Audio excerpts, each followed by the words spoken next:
Coming to you from UBN Studios in Burbank, California. You're listening to the Unsugar-Coated Podcast with your hosts, Ali Alanias and Alexandra Checa. Hey, everybody. Welcome back to Unsugar-Coated Podcast. We're so happy to have you. This is Alia. And this is Alex. And I just can't get over how much I love how the intro says my name. I love it so much. I'm so, our Actually friend rolls Adam the R's, Pickrell, like our it's- friend Adam Pickrell did that. He is actually the music director for Nelly Furtado, so we have to give him mad props out in Dallas. We Let's love do you some- and we thank let's you. do some claps. She loves it that somebody says her name correctly. Alexandra. It's so nice. funny. Yeah. Okay, So how are you, Alia? Tell me about your week. my week's been eventful, as you know, but I think I'm more interested in hearing about your weekend.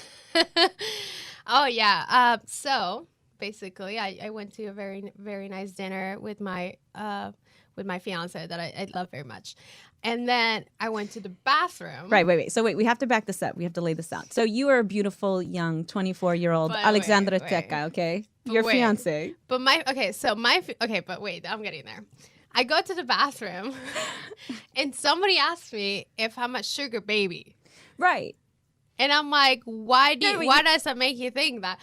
And then obviously, because my fiance is older than me, and I don't know, I guess you can tell because he's bald, but he's been bald since he was like 25 because he lost all his hair. Anyway, Right. so then I was like, no, I'm not a sugar baby. I'm just a hardworking woman who's with an older man for almost 5 years now. Right. So. And I have to say something to that because I definitely, look, I'm going to be honest and say that I've probably been guilty of presuming something. You see a Yeah. couple.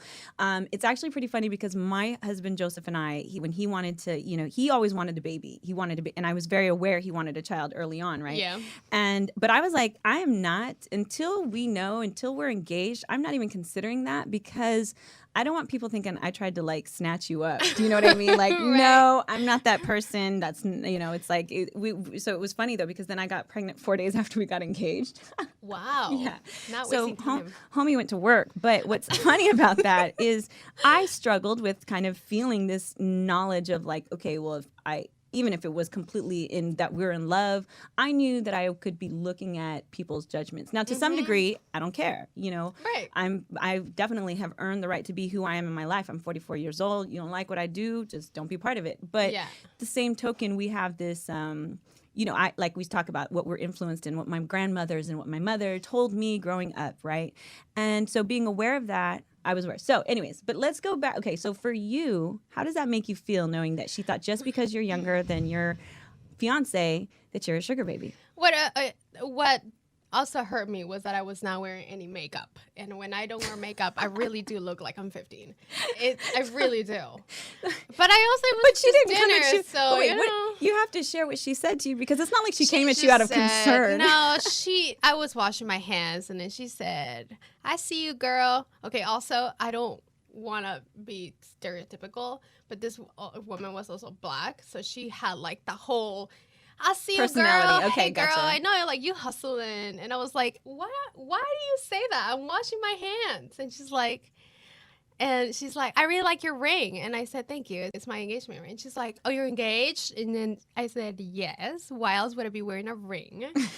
And she's like, "Oh, that's your husband outside?" I was like, "Yeah, that's my fiance." And she said, "Oh, girl, I thought you were a sugar baby." And I was like, "Okay." Okay, Time to to be fair, wash you my were in Beverly hands Hills. and let you me were get in the Beverly hell out. Hills at a very common, I know, it's popular just- restaurant. It always happens That there. you probably, even without makeup, you dress up beautifully. You're a beautiful young woman. I'm sorry for the you very audio much. audience who does not see how beautiful my co-host is, but she is definitely. And when you don't have makeup on, you're actually even more beautiful in my Yeah, opinion. but I just So, you look younger, so she probably thought that I wasn't. yeah, and that's actually a good thing to have. You know what? You should have just told her. I'm so thankful you said that because this gives me hope that when I'm 40, I'm going to look 20. Because that's what happened. Like Listen, when I not the just saying hope that I I look look like 20, J-Lo sometime. but I will say I remember having one of my daughters at home. She was already a teenager. Somebody knocked on the door to try and sell me something, and they asked if my mom and dad was home, and I was like, nope, no, they're not. That was like, I was just hoping my daughter didn't run up and be like, Mom. That is so like, cool.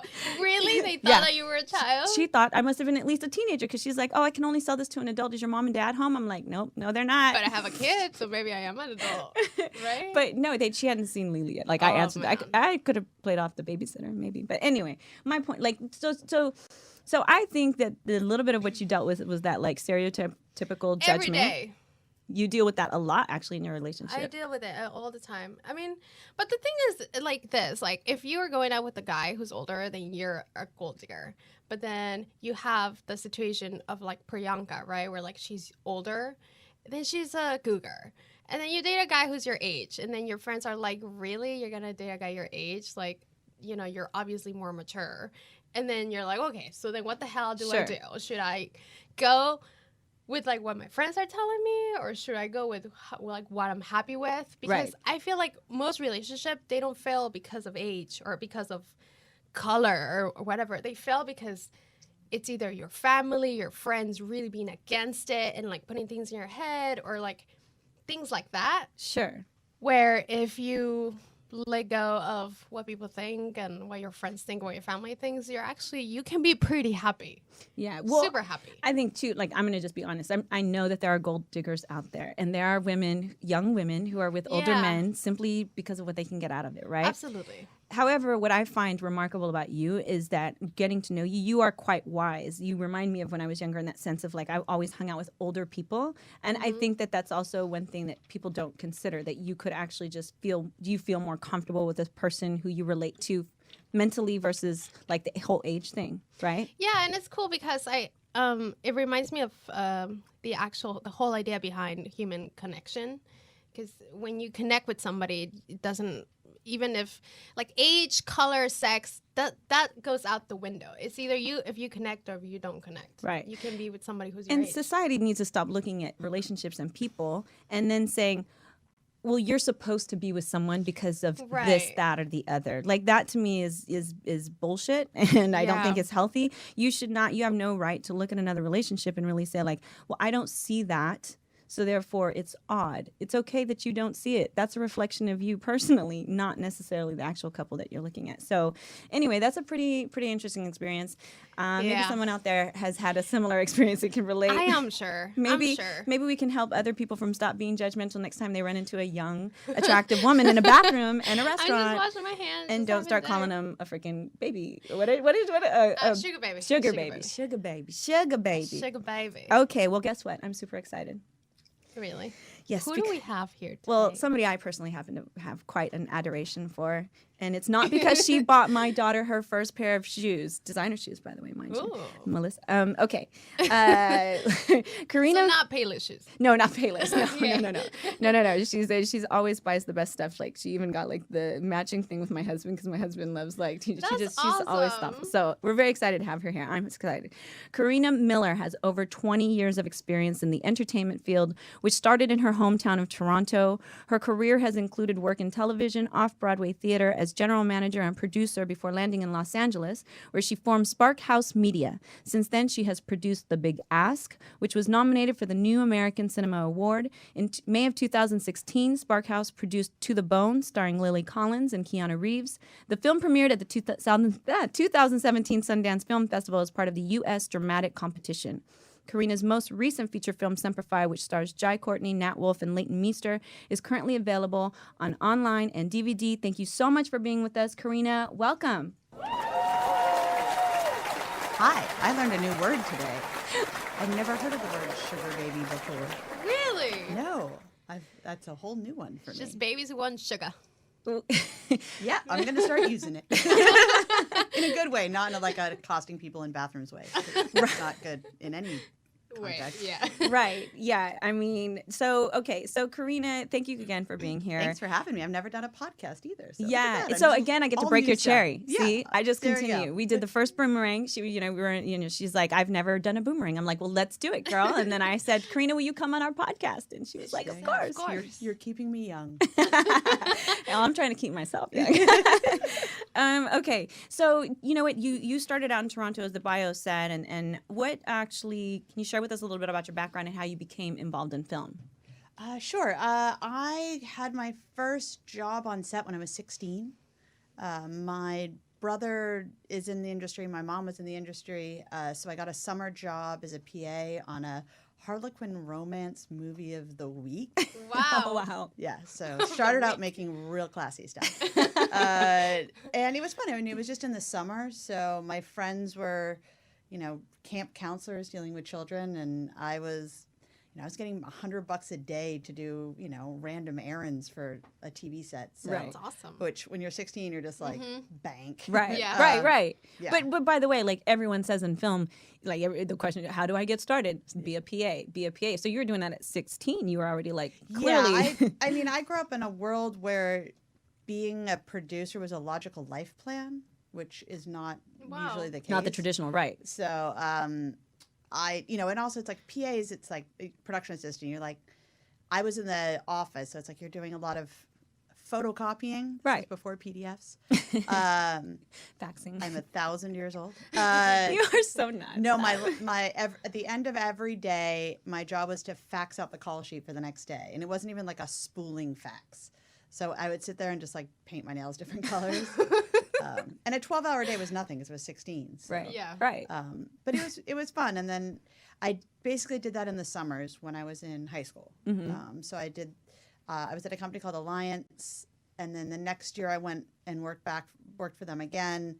The next year I did an internship at VH1 in New York City on the RuPaul show, which was really fun. Exciting. And because I had a lot of experience from before, all the other PAs were like stuck logging, which is basically listening to the audio of something and typing it out, which is the worst job. Right. Oh. And I got to work with the talent people, so I basically babysat all the talent. Right. So. Oh, wow. So that was really fun. Did you, I'm sorry to cut you. Did you say that being a producer was something that it was obvious for you to do when you were older? I mean, definitely being in the industry in some level. I had started out acting in like in acting classes and stuff when I was like 7, but it was something to do. It wasn't something I really like. It wasn't like, oh, I want to be an actor. Plus, I'd been around it, so I kind of knew what that actually meant. What does that usually mean? Well, I mean, when you're 8 years old or you're in theater class, you're like, everyone's like, I want to be an actor, and you think it's this glamorous thing. But because my brother was already an actor, I knew that it was actually a lot of work. Right. Yeah. All that glitters is not gold, right? Yeah, and it wasn't something I wanted to do. So I started directing theater when I was around 15. Wow. So I did the directing side. And then as I got older, I started mainly doing film and television production in the summers and kind of as my job. And then directing theater is what I really like to do. And then when I, all through college and stuff, I did the same thing. I went back to the same company and worked at different shows, different shoots and stuff. But I always wanted to go back. I actually wanted to finish my degree. Yeah. And then after that, after I graduated I went to University of Michigan. I went back to Toronto, worked for Alliance full time. And then I moved down to New York and worked for my old boss from RuPaul on the Ricky Lake show. Yeah. That seems like it would have been very exciting at that time in your life. Yeah. Like, what was your favorite thing about that? I was mind-numbingly boring. Really? Yeah. I was Ricky's assistant. Okay. And in our first meeting, she said to me, she's like, you have a lot of experience, you've got a lot of stuff. I think you're going to be really bored. And I was like, no, that's not true. I can do this. I was so bored. And there was a day where we had to send someone home for having lice.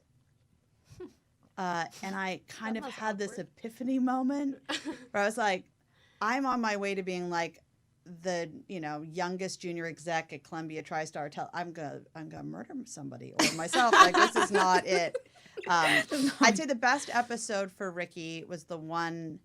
I mean, at this point, this is when nothing good happened to you on Ricky Lake. Oh, right. Like, this is past makeovers and fun times. This Right. was like you This were is- going to find out someone was your dad that you didn't think was Right. your dad. Like, or- if you got a call, you You're should be like- concerned, right? Yeah, or like, so it took a lot to get people to come on the show. Right. But we had one show that was never aired because it was too racy. And this was like before the Magic Mike stuff. It was about like the underground male stripper scene, like in Queens or something. Wow. And we had a woman, like it was like a whole group of them. And one of them was this woman who crushed a beer can with her boob.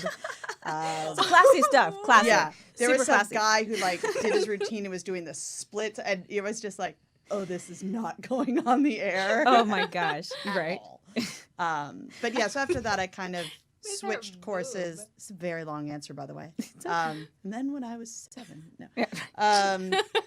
I decided to learn the business side of theater Right. because, I was doing that kind of because I loved it, but I was making money doing television stuff.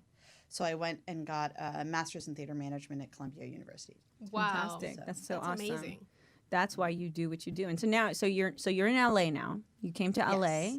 And you've put out. Now I have to tell you something. Of course, I've seen Semper Fi, and I've seen More times than you would like. and To the Bone, and for To the Bone is on Netflix right now, and it was funny because I'd not seen The Big Ask yet. Yes.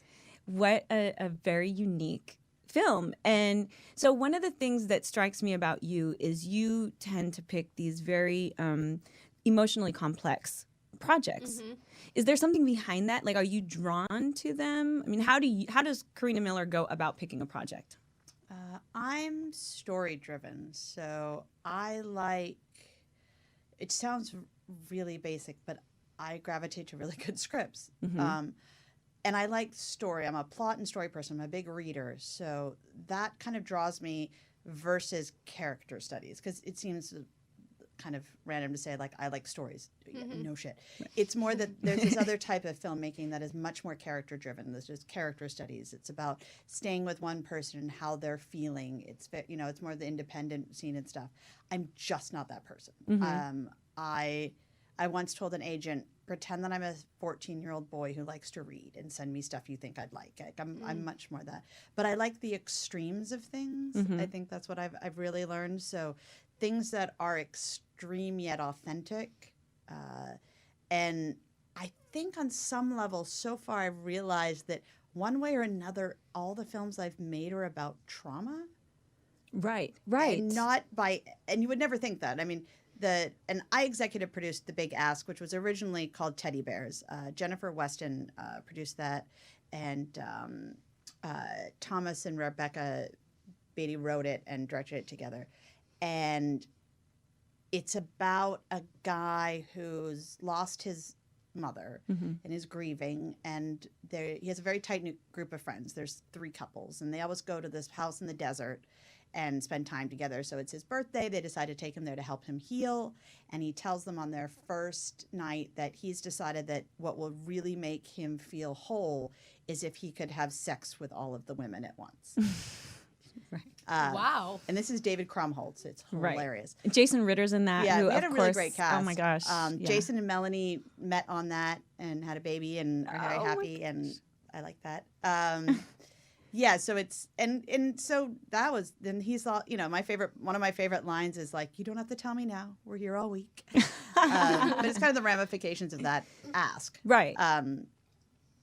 So I guess that's about grieving, and then To the Bone is about a woman struggling with an eating disorder, and again, I think it's something about dealing with universal themes told through a very specific story. Right. Because especially with anything trauma related, everybody has their own version of it. So you can't try to tell everyone's story or anything too general. You kind of have to pick one point of view and go for it. Absolutely. So I think that's kind of where I don't really have like a thing I like to do or not like to do. Sure. I'm pretty varied, but I'd say the underlying thing is just I like the extremes of things like humanity in some ways. And that's what I love about you, and that's why I really wanted to talk about that. I mean, you have something like The Big Ask, which is nominated for the New American Cinema Award, and then you have To the Bone, which is part of the U.S. dramatic competition. It was very dramatic, and I personally am I struggled with an eating disorder when I was younger, and when I even was telling I watched it, and it's interesting because I talk about it, how it's still a journey to love myself. And I love how that movie laid it out in such a way where you kind of see more into it. And then I would notice things that I kind of still do a little subliminally. And I'm like, Oh, okay. I never connected those two until I saw it. But, you know, in general, what I love about that movie is it is a movie about loving yourself and learning to love yourself.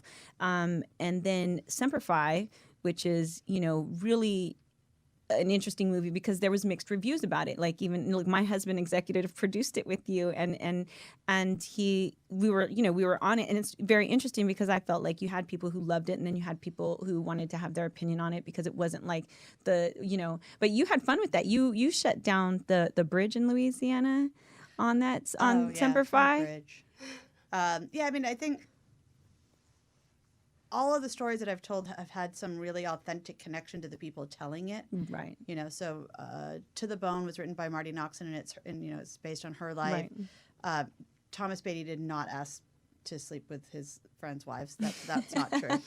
But he does have a very close knit group of friends that go visit this house in the desert, and you know, we shot it in the house that they actually used to go to. Oh, how fun. You know, and Semper Fi was directed by Henry Alex Rubin, and he wrote it with his friend Sean Mullen, who is actually in the military.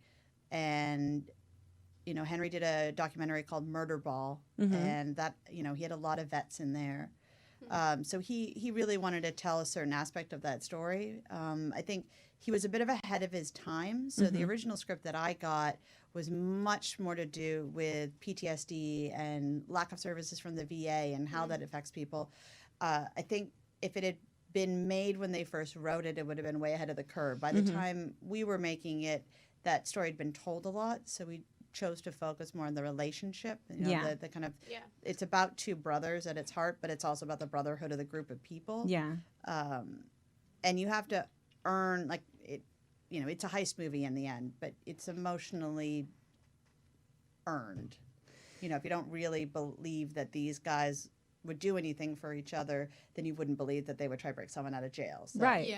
Well, I have a best friend who, like, legitimately was, when we found out my ex-husband was cheating on me, she's like, look, we can get a car, we can take the license plate off, we got a vat of acid, we'll put it in the back. Like, what do you want to do? I mean, I want these friends. Right? Yeah. Like, If let you're me out tell there, you. call That's hit her up on Instagram. But no, I mean, like, no, I think that what I felt was really important is also that, like, it's not every relationship is just black and white. Not everything is black and white. You see the older brother who has this responsibility. And actually, it's funny because right now when you said heist, what I thought you said was heist movie, which funny enough and ironically enough is my mother's maiden name and my grandfather. And he was he actually looked a lot like Jai Courtney, like has this kind of, you know, like if I said something it was, what do you know about that? You know, you're going to have to get out in the real world and work, and you can't just sit by. I mean, it was always chun, chun, chun. I mean, my stepfather was a Vietnam vet, so I always had that like hard-nosed expectation, right? And so when I saw this, it was very, you know, the younger brother, he's looking for something, and if you know people see that, and so it's complex, and I love how you know we saw it twice, so we loved it, you know, and I think that it's courageous of you. We had another filmmaker in here recently, and it's, how do you feel, you know, when you go into that of putting out a movie that maybe not everybody, you know, it's a more of an emotional and you know, story driven. How do you not say, well, people might not like this, so I'm not going to do it? Do you ever have any of those moments? I actually don't care if people like my movies or don't like them, as long as they're not indifferent. That's awesome, because You that know? is actually how you should be. Yeah, I mean, if they're indifferent, I've done something wrong. Right. If they have an opinion on it either way, you know. Ooh. At least you have an opinion. That is, I like that. Exactly. And Yeah. you know, what the opinion that's formed in other people's head is not my But responsibility. that's amazing. But that's so that's why good that you feel that way. Because Yeah. I feel like if you're going to be in this industry, you got to have Yeah, I mean, that. I felt that way about everything. I've, you know, even when I used to direct theater, I mean, look, in the end, is it a quality film? That's what I care about. Mm-hmm. You know, it's most of the irony is, like, even if you look on our Rotten Tomatoes, we have like an 85% audience score. Right. The other thing is the dangers of the Rotten Tomatoes algorithm, which I can do a Yes. whole other show on.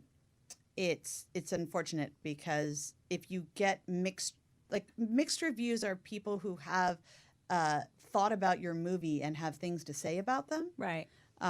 Where they've said this could be stronger, this is great, all that kind of Sure. stuff. If you have a mixed review on Rotten Tomatoes, it is rotten. Right. There's Right. no middle ground. It's binary. So what happens is, if that's going to be the case, then it's better to have one review Sure. than have multiple, because then it's a binary ratio. And so I learned a lot about this. Yeah. So we actually had a lot of thoughtful reviews that were mixed. Sure. Yeah, you know, exactly. That's what we saw but too. Yeah. but the algorithm comes up as negative. Yeah. And I just don't think that people having an opinion or taking the time to write words about it is necessarily a bad thing. Absolutely. But we do. I mean, look, it's tonally, it's different. I think but the thing is, like, the people who actually saw the movie, you know, the audience really, really enjoyed it. And the main thing is we were authentic to the military and to the story and the emotions of the people. Yeah. And we made a good movie. Absolutely. That's all I can 100%. do. Yeah. And it looked bigger than it was, and that's my job. So my Yeah. job is to make it look like has a bigger scope than it, Yeah. did. Well, it was very emotional. Nat Wolff did an amazing job in it. Nat Wolff he just crushed killed it. Yeah. Like, And Jai, I have to say, like, just I think there's a lot of opportunities for Jai where he's been kind of he's been a character in a movie that's bigger than the characters. You know, movies that, you know, like the Terminators and the Divergent, those kind of things. Yes, they're about the individual people. It's really about the construct more than anything. And actually, when we first started talking about him being in the film, I had said he reminded me of my brother at a certain point, where my brother was in movies that were bigger than he was, and he wasn't able to really show what skill he had. right. Right.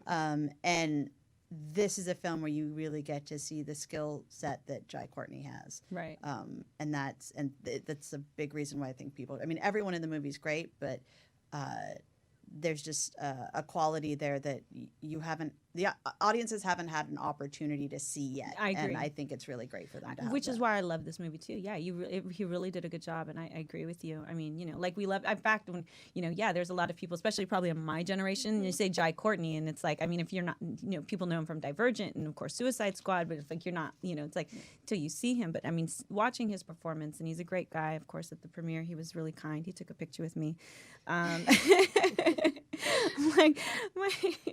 But I said that only because, golly, I mean, thing is, from my Did you say perspective, golly? I said golly. I'm so nerdy.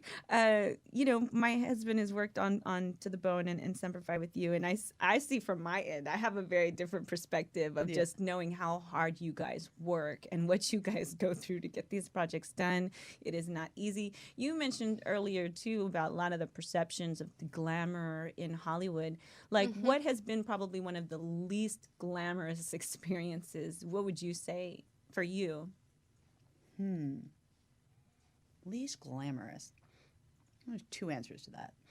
I mean, there's the actual just like hard work of it is one thing. You're working 14, 16-hour days. You're not sleeping. You're cold. There's a lot of just physical toil involved that right. I think people don't understand. They're like, oh, you only work for like 3 months. It's like, cool, you work 16 hours a day and then on the weekends. And then, there's the grind of it. I think in regards to the glamour, I don't find it very glamorous, to be perfectly honest.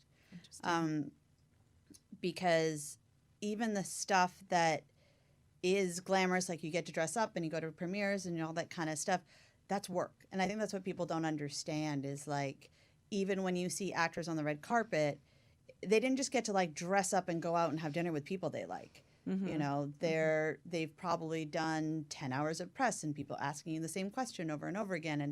And it's not like you feel bad for them in that way, but just remember, like, it's work. It is, for sure. I think the glamorous stuff is when you get a chance to work on something you really enjoy doing. That's the good part, and you're creating something that's going to last. Right. I mean, I always say my friends have children, I have dogs, and I make movies. That's my love legacy. that. I like your dogs. I know Sophia's gonna. And then the industry itself is it's not a meritocracy, and I think that's why I can never be an actor. Not that I want to be an actor, but I think it's so incredibly difficult. Like, everyone's always told, if you work hard and you have integrity, you will succeed. Absolutely. And there is not one element of the industry where it's like that. Wow. That's extremely powerful, and that's exactly what we talk about. Those expectations. Like, I was told that, where there's a will, there's a way. If you do this, you do that. Yeah. If you grow up and marry your husband and treat him right, he's always going to be a good man, and nothing is ever going to happen. Your issues should be manageable within your marriage. And Right. like, you grow your up. family lied to you. Yeah, honey. You've been lied to. I know that for sure. And I didn't have any of those illusions growing up, but Right. I'm sure I had other ones. Yeah. No, I mean, just this concept of like, or like if you don't get sick or things like that. Like, things happen in life, and at the end of the day, I mean, but as a filmmaker, it seems super important to you that what you're putting out has a message, and as a creative, you're just doing more than just putting out a film. Yeah. But what a lot of people don't realize is it takes a lot of work to do that. I mean and then sometimes things become a little bit of an angle, right? Because when you're working, like when you're on the red carpet, it's not just you going on the red carpet and enjoying, like you said, it's okay, am I getting the right am I making the most of the opportunity right now to push this project along? Yeah, I mean, it's a lot of will. Like, my job is to push boulders up hills all day, and my job is to pretend or act like my movie's the only movie on the planet. Right. And I say that to people. Anyone I'm dealing with, like agents, like, outside of this, we're friends. It's cool. It's my job to pretend my movie is the only movie on the planet. Right. That's just so I'm going to, So but even then, you can do all the work. You can get everything in place, and then something else happens. Sure. Or, a lot of times, because it is creative. Like, I would say, I bring, logic, organization, skill, all that kind of stuff. But your writers and your actors, your directors, they bring their like heart and soul to work. So you're also dealing with managing that, because sometimes you can hand someone everything they asked for, and they are still too scared to make it. Right. Because they're so emotionally invested in it. Right. And so, like, you talk about these really long days that you work. How do you balance that with having, actual spending time with your loved ones, your friends, your relationships? I'll let you know when I figure that out. Well, Perfect answer. I dragged my husband into the industry, so Talal, we love Talal. I love Talal too. Hey, Talal. Which is good and bad, because we can be in phases where we just talk about work all the time. Right. Because it is our own company and we're building something. So we're not just, it's not just movie to movie. We're actually building a brand. We're building a company. So there's a lot.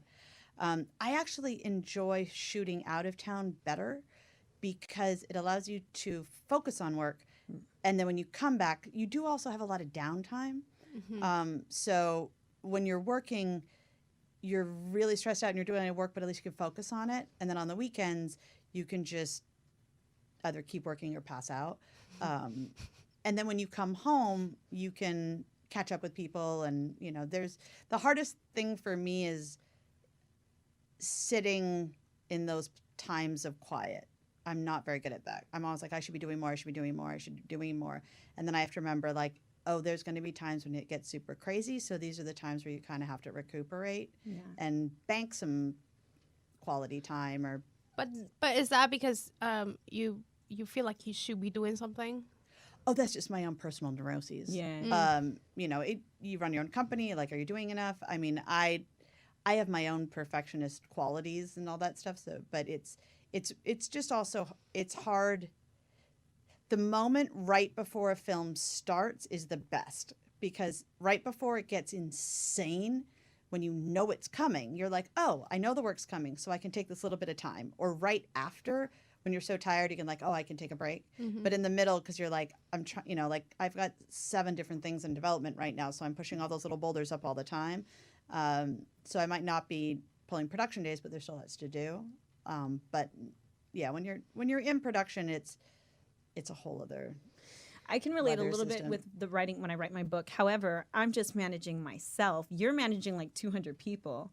And to plug, I saw the wonderful article in the LA Times, by the way, on you in your kitchen. I love it. She's like, there's only enough room for me in my kitchen. And I loved how they, and I'm, of course, promoting this article because it showcases you and more parts of your personality. But I loved how you were like, yeah, when I'm on set and I'm dealing all this, like I come home, my zone. Like I thought that was really cool. Yeah, it made me sound Well, Like, I've been around you when you're in the kitchen. You're not like that. Like I'm not mean you're not about diligent. it. You're not. Or just you're not like get out of my kitchen. No, I'm you're, just like you're like let me. Wait, are take, you like? This is my space. Is she like Chef Ramsay? Though I was jealous this morning. Joseph said he's actually been to the new one, and I haven't been to the new one. I know yet, you guys. So, I mean, you we guys have are to big bring for the Sophia. holidays. You should come over. Yes, yes. No, it's not that. I just don't like other people helping me cook. Yeah. It's less stressful for like. I'm like that though. I get I'm in like the that zone. too. My big thing is keep me company. So Yeah. that's why when we built our kitchen, it's like we set it up so that people can hang out and be there and But not spend be in So time there. you up want to at do night. all the work and then have somebody like talking to you. Yeah, that's you where know, it's fine. drinking It's some just juice and I stuff. organize it and I get it all done, so it's Yeah. fine. Once I have to manage someone else in that, then it feels more like work. Right, totally. No, That's great. I love that though. You like actually you're that you that you love cooking because I love cooking. I feel like it's a little bit of another creative outlet for me. Oh my god. What you I was going to say guys. earlier though was when I'm in the middle of writing the book though, I'm like, okay, and then right before it goes live, like or night the between when I finally sent it off for print and it's Yeah. just that downtime between, I'm like, okay, I can breathe a little bit because then I know I'm gonna have to go out and I mean it's like and like you said, all these other projects come up and I find it incredibly crazy how people will be like, do you know that sometimes I have to take NyQuil to go to sleep just so because I want to go to sleep so fast so I get like as much as I can of an 8-hour sleep. But you're not getting any deep Not every- sleep. No, with that NyQuil I am, girl. Girl, I mean, I don't you use don't it every need night. to sleep with drugs. I know. It's so bad of me. She just needs her But- little scissor before bed. I just yeah. Just punch me in the face, knock me out. and I go, and so how do you? Okay, so you have this crazy schedule, and what do you do to take care of your body, mind, and soul? Like, what are you doing to take care of Karina? Still working on that. Wait, Still can we working get on the that? birds? Can we get the crickets? The crickets. Wait, Yeah, the I crickets. need some crickets back there. Watch. Listen. You don't have crickets? We had it on, tweet. but yeah, no. Aw. No, it's about taking the time when you have it. Yeah. So when it's really busy, it's really busy. When it's not, trying to, I like doing Pilates. Yeah. I like to read. Honestly, Yes. I like to read. If I can just sit and read a book, I'm a Oh, super okay. nerd. Tell us what's your favorite book. Tell us a book that we all have to read, because books are amazing. Oh, God. Yeah. Joking. Wow, that's really hard. Did you hear me? I just secretly plugged my own book. But I'm teasing. Oh God, I really like The Alienist.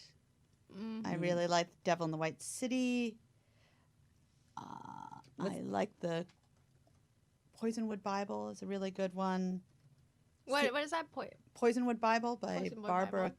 Kingsglover, I want to say. I'm writing this down. I'm not even kidding. Yeah, she does. That's how we met. She read my Girl, book, my first I one. have books. Like, yeah. Crimson Petal and the White was a good one. Donna Tartt's Secret Friend, I think is what it's called. I go through things where like I also just spend a lot of time reading like Lee Child books and like spy novels because it just turns my brain off. Like Yeah. I like reading books that I know I can't option because then they're not work. I went through a really, really deep dive into the whole YA world, like all that kind of, I liked it because it was about young girls who were up against something, who had this like secret power and were generally like assassins. Those were the Wow. ones I really liked. Yeah. Yeah. Well, okay. So, what else? Like, sorry, I like totally, my brain is blank right now. Okay, so. I know. Fail.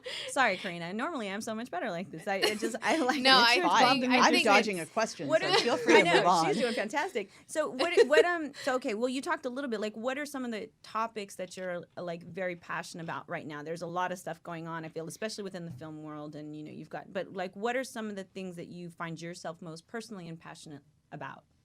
Yeah, what excites you lately? Tell us. Ooh. So many questions. What excites me, or like what am I concerned about, or Oh, I don't know. Like, you can feel free to answer that one however you feel. Yeah. And I mean, we're all like, yeah. Do some of the things that you're concerned about drive your passions out of curiosity? Let's see. I'd say the theme for 2019 was dealing with men's emotions. I think there's this construct in the world that women are emotional and unable to manage their emotions. And the one thing I keep coming up against over and over again is having to manage men's emotion in the workplace. How? And my goodness. I just, I tell people flat out, I am dead inside. I am about the work. Like, I am not here to manage your emotions, but it's amazing how much of my time and work I have to do that. And I just find that women have a better handle on it than men. So all of a sudden you're like, oh, none of this has nothing to do with work. This has to do with like so-and-so's fears or this or that, you know, and it's exhausting, but it's also exhausting because it's like, it's at the same time living in this world where we're supposedly hysterical and emotional all the time. Right. I had this was when I was in New Orleans. We had an issue with one of our crew members bailing. Bailed kind of in the middle of the night, decided to like leave the work and dust, and that's why I ended up having to shut down a bridge. But the union rep came and wanted to talk to me, and I could just see his mind going like, oh, it's a woman. I'm going to come out this with feelings. Interesting. And, you know, he's like, well, you know, I don't know if you knew, but I think they had been looking to replace them. And I was like, well, no, I think they were looking to replace them after they left. But looking at what they left behind, it probably would have been completely legitimate to try and fire them. And he was like, oh, well, you know, it just made them feel, and, you know, that made them feel bad and all this stuff. And I'm like, okay, so you're telling me that they walked out of my production because their feelings were hurt? Right. Is that supposed to make me think differently about this? Right. And my assistant was sitting there laughing because I was like, all of the people involved in this, their emotions are completely valid. I just don't care about any of them. I care about the work that needs to be done and the fact that they didn't do it. And you could tell he was like, oh, that didn't work. I was like, not the person to come out with feelings. But it's surprising how like men get your shit together. Right. But I think that's one of the things I liked about Semper Fi is that Semper Fi, on one level, is really about men managing their emotions and being honest about it with each other. Sure.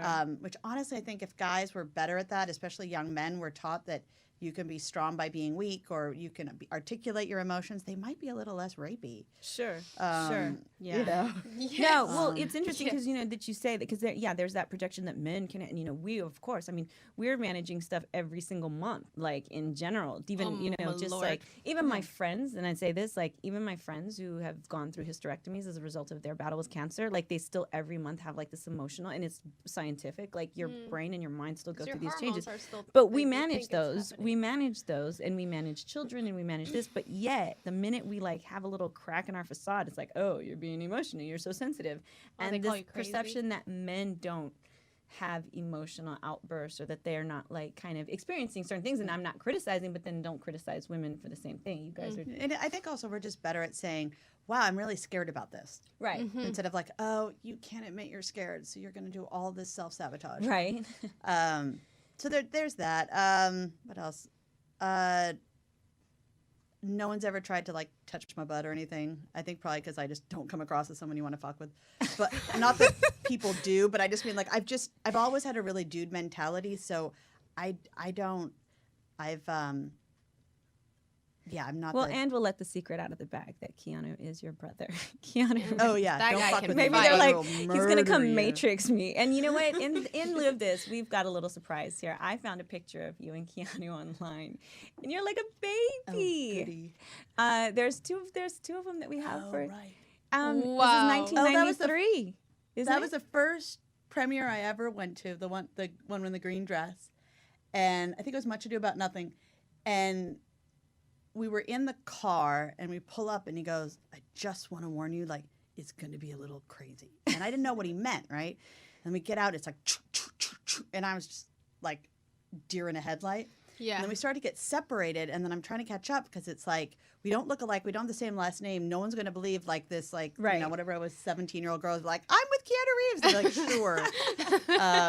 So that one was, I also learned early on that the photographers don't care what your face looks like. Right. They care what his, Well, he always comes out to support you, isn't it? Yes. And I think that it's very clear, actually, when I did go and do the research, I was like, okay, I don't want to make it a big thing, because I think that you, in your own right, you're just a tremendous woman. You're doing powerful things for other people. You are, and I love that about you. So I didn't want to, but it was cute how you could even see in the pictures online how he looks at you, how he supports you. I know he went to, anything you've ever done, he comes out, and it's funny, when he did come to the Semper Fi, it was like that whole, you saw like a rush come in.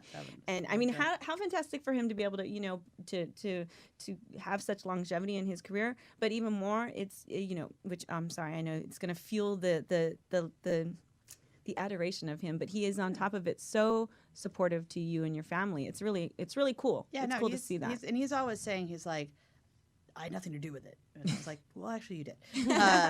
More in the sense like, I don't, it's not like I've taken credits on his movies or anything like that. It's just more that, if he hadn't been doing what he was doing when I was that age, I wouldn't have thought this is something else. This is something I could do. And, he's always been really supportive. I mean, helped me through college, like all that kind of stuff. So, but he's always really adamant when people are like, I had nothing to do with it. I'm like, I love how you do his voice. Oh yeah, I can't help it. Because you do it just like he talks. Yeah, I love it. I love it. So, okay, well, we've got a couple rapid fire questions for you. I will answer them quickly. I'm on it. Okay, if you could have any other career, what would it be? I'd work in criminal psych ward in a hospital. Criminal psych ward. Interesting. That Okay. does fit you. Really? Yeah, I because know. Really? I said the same thing. I mean, I'm no, like, sure. really? No, because you do have this really strong persona. Like, you're there to do something and you'll do it. Probably the people that are there really do need Fascinated by that. My grandmother was actually a psychiatric technician, and she actually managed as a supervisor at the Napa State Hospital, and she used to carry, and she's about as tall as me, about as small as me, and she had these keys that she always had on her. You could hear when my grandmother was coming because you had the keys. And anyway, fantastically strong woman. You did not want to mess with her. She had 6 children, and none of them, the day she died, would talk back to her. Fascinated by So the criminally mentally insane, but that's but I mean, like, personality wise, I feel like you're very you hold your They're own. trying to say I'm like Nurse Ratched. I get it. No. Okay, who is your celebrity crush? Oh God. Who's my celebrity crush? Don't worry till all. Yeah, no, right? We got you. Trevor Noah. Trevor Noah. Oh, you know what? He's so freaking adorable. I know, and I'm fascinated. I've read his whole biography. Sorry, honey. I love his person. Yeah, Yes, girl, he's I'm with you. so I'm with you on funny. that one. Okay, He's really funny. What is your biggest pet peeve? Oh God. I think I know the answer to this one. God, there's so many.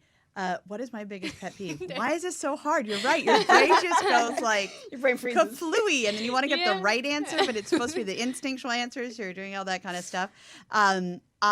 When men shave and leave tiny little hairs all over the sink. Yep, there you go. That's It's not that hard to clean it up. Best piece of advice you've ever received? Wow. Best piece of advice I've ever received. If something disappoints you, take the time to mourn it, but give it a time limit. So like if when you're younger, it's like a breakup or it's like a project not going through, be like, okay, based on how upset I am, this gets this amount of days. And when I'm done with that, I'm not allowed to mourn it anymore. Like give it its time and then be done with it. That's amazing. That And is, yes, like, I agree really with that good advice. 100% for sure. Okay, who would play you in the movie of your life? Phoebe Waller-Bridge. All right. See, that one you knew. You've thought about this one, huh? Do we have a movie in the works for Karina? Just kidding. No. No. Well, you know what? Thank you so much for Oh, you're coming out welcome. here. Thanks for You've having been me. such a I pleasure. hope you had a good time with us. I did. This was super fun. Yeah, we'll have to have you next movie. We'll have to have you back out here Yes. again, and we'll have Alexandra. Thank you so much. Thank you so And much, Alia. everybody. You can go to find out more about us. We're going to be. You can go to www.unsugarcoatedmedia.com, and you can find her on Instagram, me on Instagram, and we love to stay connected. So have a wonderful day. Wait, Alexandra Cheka at Instagram. And Alia _unsugarcoated. And wait, one last thing. Hold on, I was going to say something. Happy holidays to Yes. everyone. Happy holidays. Happy holidays. to Happy everyone. holidays. It's coming up. Also, don't forget to subscribe. Yes, subscribe. Okay, have a great day. Thanks for letting us be Bye. unsugarcoated. Take care. Bye.